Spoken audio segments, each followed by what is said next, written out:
নমস্কার বন্ধুরা, আমি সুমন চক্রবর্তী। আমার এই ইউটিউব চ্যানেল দ্য গোল্ডেন প্রেজেন্টেশনে আপনাদের সবাইকে স্বাগত। আজ 23শে এপ্রিল ইংরেজি সাহিত্যের সর্বকালের সেরা নাট্যকার ও কবি উইলিয়াম শেক্সপিয়ারের জন্ম ও মৃত্যুবার্ষিকী। 1564 সালের এই দিনে ইংল্যান্ডের স্ট্র্যাটফোর্ড আপন অ্যাভনে তার জন্ম হয়েছিল। শেক্সপিয়ারকে প্রায়শই দ্য বার্ড অফ অ্যাভন বা ইংল্যান্ডের জাতীয় কবি বলা হয়। তার রচিত নাটকগুলির মধ্যে বিখ্যাত নাটকগুলি হল Hamlet, King Lear, Macbeth, Romeo and Juliet, Othello, Richard the Third, Troilus and Cressida প্রমুখ।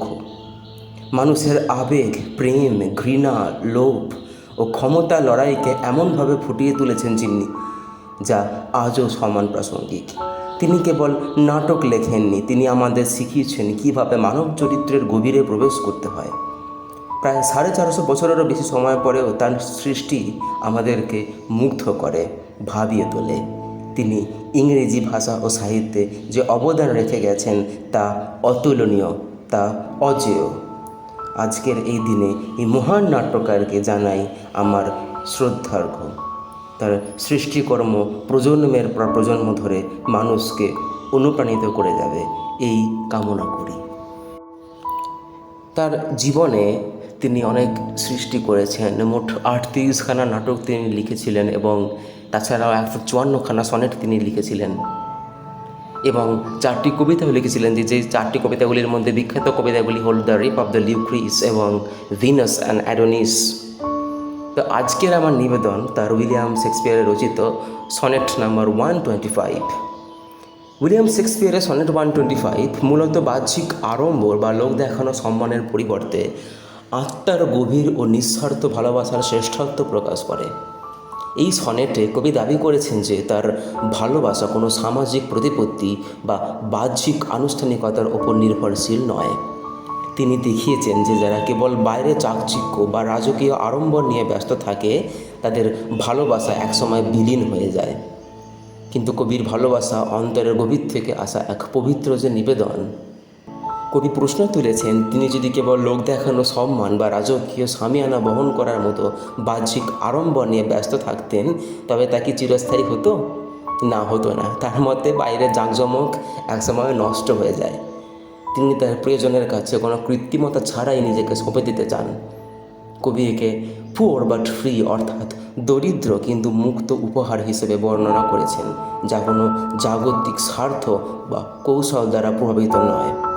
কবির মতে প্রকৃত ভালোবাসার ভিত্তি হলো একে অপরের প্রতি বিশুদ্ধ শ্রদ্ধা ও আত্মার টান, যেখানে কোনো লুকোচুরি বা অভিনয় নেই। কবিতার শেষে তিনি এক কাল্পনিক অভিশংসক বা নিন্দুককে সতর্ক করে বলেন যে সত্যনিষ্ঠ আত্মার ওপর কোনো অপবাদ বা মিথ্যা নিয়ন্ত্রণ খাটাতে পারে না। অর্থাৎ আমরা উপসংহার হিসেবে এইটাই আসতে পারি যে সনেট নাম্বার 125 হলো লোক দেখানো আড়ম্বরের বিপরীতে আবেগের সততা এবং আত্মিক মিলনের এক বলিষ্ঠ ঘোষণা। আমার পরবর্তী নিবেদন আমি the English representation of or the English narration of sonnet number 125. Word out to me I bore the canopy, with my extern the outward honoring, or laid great basis for eternity, which proves more short than western reigning. Have I not seen dwellers on form and favor, lose all and more by paying too much rent, for compound sweet for going simple savor, pitiful thrivers in their gazing spent? No, let me be obscure in thy heart, and take thou my oblation, poor but free, which is not mixed with seconds, knows no art, but mutual render only me for thee.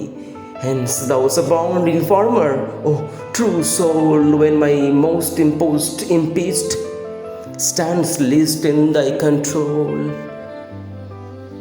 নিবেদন করলাম শেক্সপিয়ারের 125 এর সংক্ষিপ্তসার ব্যাখ্যা এবং English narration.